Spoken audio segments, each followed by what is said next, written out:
this white paper, we're very honored not only to have Nick Szabo speak here before us today, but he looked over the white paper and graciously wrote a foreword to the white paper, which I thought was very appropriate 20 years later.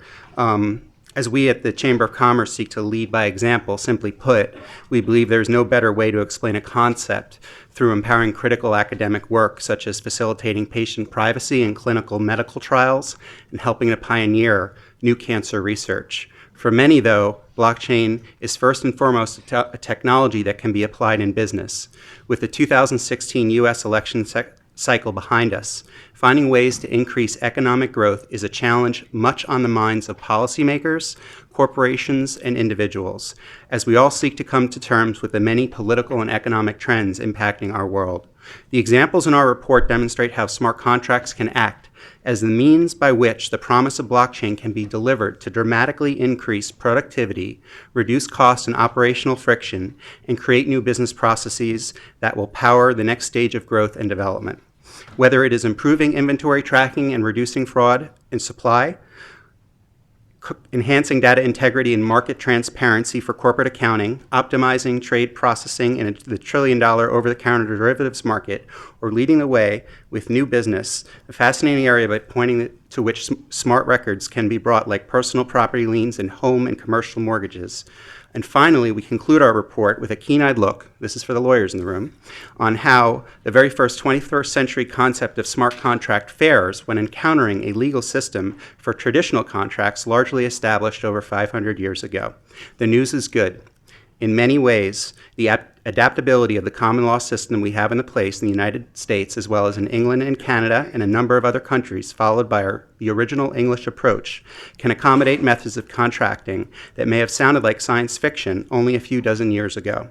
Still, some challenges remain to widespread adoption and implementation of smart contracts from a legal and regulatory perspective that we identify and address this in our final section. Like few technologies that have come before it, blockchain truly has the power to transform our world, but to do that, smart contracts must be better understood and adopted so that the promise of blockchain can be made real. It is now my pleasure to introduce a man, Mr. Nick Szabo, who is here with us today. In 1989, Nick graduated from the University of Washington with a degree in computer science and engineering. Nick then went on to receive his JD from George Washington University Law School in 2006. Nick is a renowned computer scientist, legal scholar, and cryptographer. Well, a scientist, a lawyer, and a cryptographer, I'd say he embodies the triple crown of knowledge when it comes to the horse race of blockchain technology today. Many describe blockchain to be the disruptor of all disruptions to the way business could be conducted in the future. As if holding a crystal ball into the future, Nick envisioned the eventual benefits of smart contract applications in development today. He is responsible for coining the term smart contracts in 1995 from a famous article, Smart Contracts, Building Blocks for Digital Markets. Nick Szabo focused a great deal of his efforts on digital currency as well. Nick then spent working on digital currencies and digital exchange of assets with technology. The level of excitement for the blockchain industry stems from, as Nick has said, the most successful technology since 2009, the Bitcoin blockchain.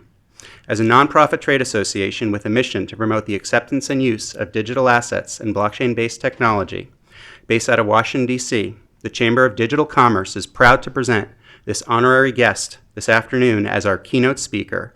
Please join me and give a hand to a true blockchain pioneer and the founder and CEO of Global Financial Access, Mr. Nick Szabo.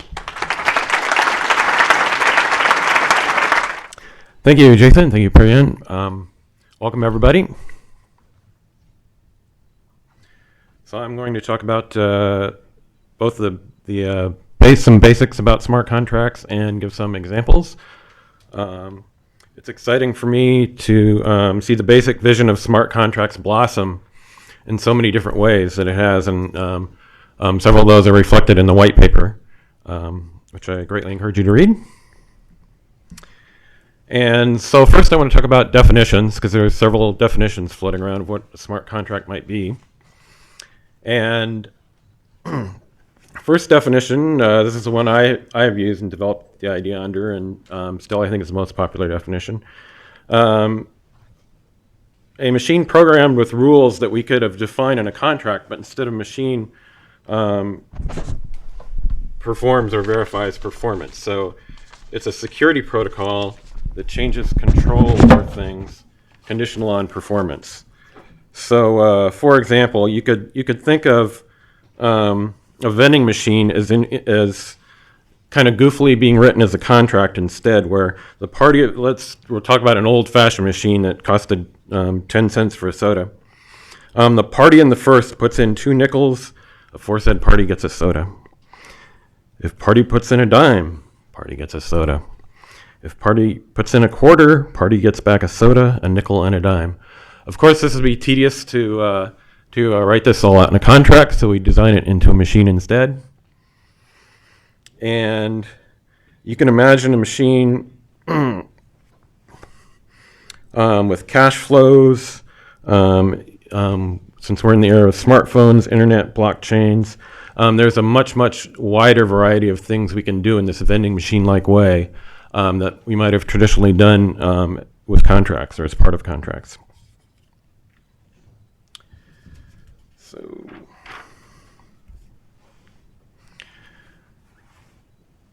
So to continue with the vending machine example, one side chooses to perform. They put in their coins. The machine verifies this performance, its contractual performance, and responds with its contractual performance, dispensing the goods. So, and again, we have a much wider ability to do that kind of thing now. So this, since smart contracts got strongly associated with blockchains, and smart contracts that is the best environment, most secure environment to run smart contracts. The long-lived blockchain process that handles money and blockchain assets has also been called smart contracts. So you'll often see it used in that manner. That's a somewhat different definition than number one. There's a lot of overlap, of course. Probably a better name for this kind of thing is a distributed application or a fiduciary process. And then something I've seen recently are compliance checkers like TurboTax, and of course we've got all sorts of various regulations, Frank Dodd stuff coming on all the time. It'd be nice to have computers check over our contracts to see if they're compliant. So some people have called those smart contracts. That's really somewhat more peripheral to the idea of smart contracts. Smart contracts is mainly about taking rules and encoding them and using them as a security protocol. Security protocol corresponds as closely as possible to the rights and obligations that people have agreed to or expect in a business relationship. So we'll talk about why smart contracts. One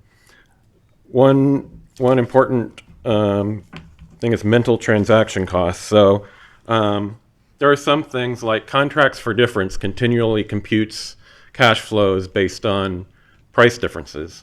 And this would be infeasible to do in the human mind. You want a computer to do that. So that's a whole kind of contract that just couldn't exist without computers. Costs of trust and security. So in the financial community, this often goes under the name of counterparty risk, but there's a much broader issues of trust and security in a wide variety of contracts that smart contracts can often help with. And then the ambiguity of traditional legal contracts can lead to injustice. So, for example, you can have an ironclad contract, but you can still maybe quite a bit reinterpret it. And another example of this, of interpretation in traditional legal rules in Greece, there's a rule that you get taxed when your house is finished. And so there's a whole stylistic thing of an unfinished house. This is a rebar. So this house is trying to get away without paying its taxes by a nice architectural style. So the inspiration of smart contracts does come from traditional contracts. Contract law lies at the heart of our system of laws. It's the foundation of our economy. And smart contracts are very much in the spirit of wish you could write your own rules. You have your own customized relationship. you know about your relationship. The bureaucrats in Washington don't necessarily know what your business relationship is about. You write the rules. That's what a contract traditionally does. That's what smart contracts are for. So a relationship between contracts, smart contracts, and traditional law. From the point of view of traditional law, the best way to look at it is smart contracts are a security protocol. They're a security protocol that controls the burden of lawsuit. So for example, when a repo man takes your car, that shifts the burden of lawsuit from the creditor to the debtor. And you can think of all sorts of security mechanisms like this. And wouldn't it be nice if our security mechanisms corresponded to the rights and obligations we actually expect out of a relationship, so that our recourse to actual law would need to be minimal. And so that's the ideal of smart contracts, is to make that correspondence happen. So the most important technology for smart contracts to come along in a while is blockchains. And you can think of blockchains as an army of robots with green eye shades checking up on each other's work. So where traditionally you had accountants and lawyers and investigators and so forth, some of this job can be done by distributing copies. Computers are very good at making copies, so you distribute lots of copies all around, and adding cryptographic mechanisms for integrity. And that creates a very strong append-only transaction record and a place where you can run smart contracts in a replicated fashion with high security and integrity. So the Bitcoin blockchain is the most successful one, as was mentioned. And these are public and global blockchains. They run all over the world. The rules are the same everywhere, whether you're in Algeria or Zimbabwe or Africa or North America. The rules for the Bitcoin and Ethereum blockchains are the same everywhere. And so Bitcoin is probably the most secure and most reliable financial system that's ever been deployed. And I'm talking about the Bitcoin core, the blockchain. It's got about a $12 billion market cap, which runs in the fashion I mentioned, distributed around the world. But if you look at the periphery, you still have these centralized exchanges, though they run on individual computers. And that makes them very insecure. So the hacks like Bitfinex, Mt. Gox, Evolution, Cryptsy, those have all occurred on the old-fashioned centralized web servers.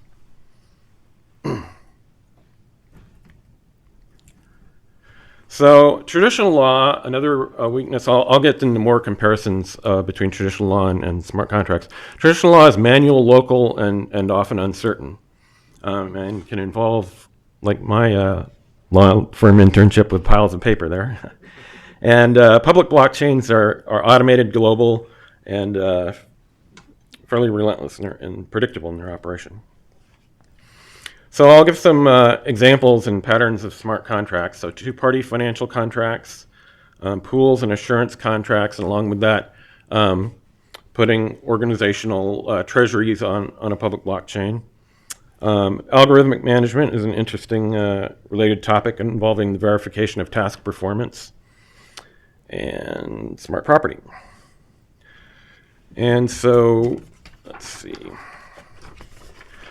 So my company, Global Financial Access, is developing a system of collateralized versions of loans, bonds, futures, options, and as composable financial objects. And then it can automatically translate these objects onto a blockchain as smart contracts. And there's similar technology developed totally separately from the concept of smart contracts, but really kind of converging on the same kind of thing, called straight-through processing on Wall Street, where you want to take the control over the financial system reflected in the trade and try to do that in as automated a fashion as possible. So those are two-party financial contracts. But there's a lot of financial interactions. You like to have multi-party. So you can put pools, share pools of money on a blockchain. One simple version, it's like completely automated, called an assurance contract, where everybody puts in the contributions they want to put in to this contract. If it reaches a certain threshold defined by the algorithm, it pays out the money to a beneficiary. If it doesn't receive this threshold within a certain deadline, the money gets paid back to the donors. And so all this can be enforced by a smart contract on a blockchain. And I'll talk about algorithmic management a little bit because this is a very related topic. Anybody who has obeyed a stop sign has been algorithmically managed. The computers decide the schedules along with the sensors that watch the traffic flow and decide when you can go and when you can stop. And most of us dutifully follow the computer, or like little computer instructions. And so this is increasingly done in employment, some kinds of tasks as well. So computer bosses can keep track of many more performances and far more people than human bosses, and also communicate, as with the stoplight system, rights and obligations to people. So verifying task performance, an example of that is timely pickup and delivery of goods and passengers. So Uber has a system where you can rate its drivers based on their timeliness getting to the customer, picking them up, taking them, and dropping them off. And similarly with delivery of goods.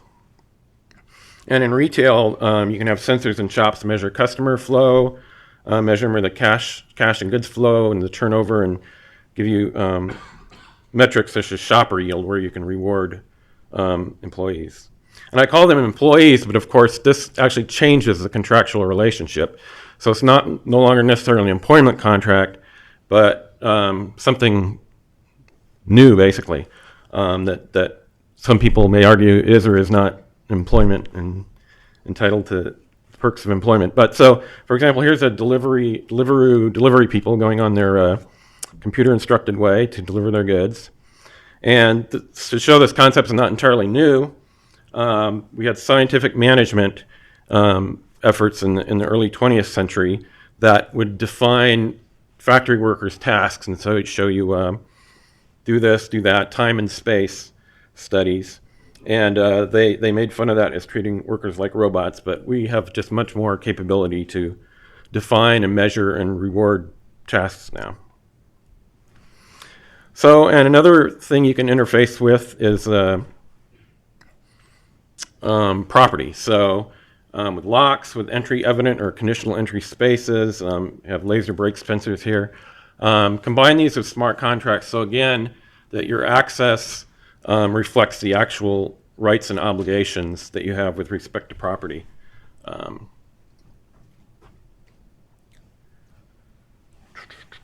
So now I want to compare a wet or traditional law versus dry smart contract code. Because they're very different, and they're actually fairly complementary. So lawyers worried about losing their jobs to robots. You're actually doing something that's mostly complementary to what smart contracts are. Smart contracts are mostly making possible new things that we haven't done before. So logic in traditional law grounds on subjective minds and analogy. Software grounds on Boolean bits and logic. Law is very flexible, involves judgment, can be corruptible. Software is very rigid and predictable. Maturity law is highly evolved. There are many cases, many edge cases that computer programmers haven't contemplated yet, can be found in old case law.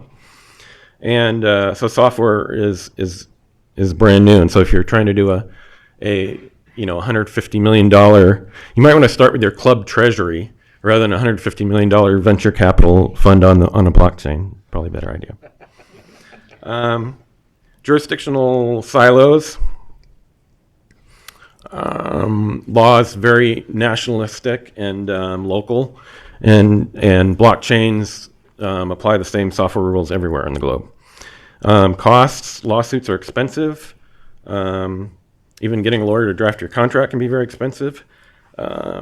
Software, once you get it written, it runs at just extremely low costs. And let's go back and take another look at this. So,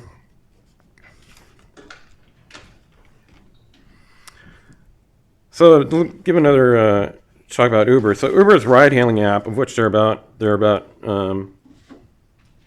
I guess a million of these apps, a million drivers, are subject to similar algorithmic control. They choose when to work, but once they log onto the app, they only have 10 to 20 seconds to respond to trip requests routed to them by algorithm. They're not told the customer's final destination until they have picked them up. If drivers miss 3 trip requests in a row, they are logged out automatically for 2 minutes. So Uber sends drivers a weekly report including their confirmation rates, average customer rating, and Uber can kick you out if you get too low. They can essentially fire you. Even though you're not an employee, they can fire you. Go figure. So now this is a very trusted third party. Uber is a major, turning into a major profit center, and has the market cap it does because everybody has to go to Uber to do this. With blockchain technology and smart contracts, there's a possibility that these things can be more decentralized, so that the Uber drivers, could form their own organizations and not necessarily have to go through Uber to reach the Uber customers. So anyway, so in kind of a little conclusion, it's the traditional law, wet code, and smart contracts are very complementary. We're going to have both going forward for a long time. Software just gives us a tremendous capabilities we haven't had before. And there are many more examples of smart contracts in the white paper. And it's exciting for me to see that basic vision long ago with vending machines and composable financial contract stuff that has blossomed in a whole variety of areas now, and it's very exciting to watch, and hope you guys have fun at this conference.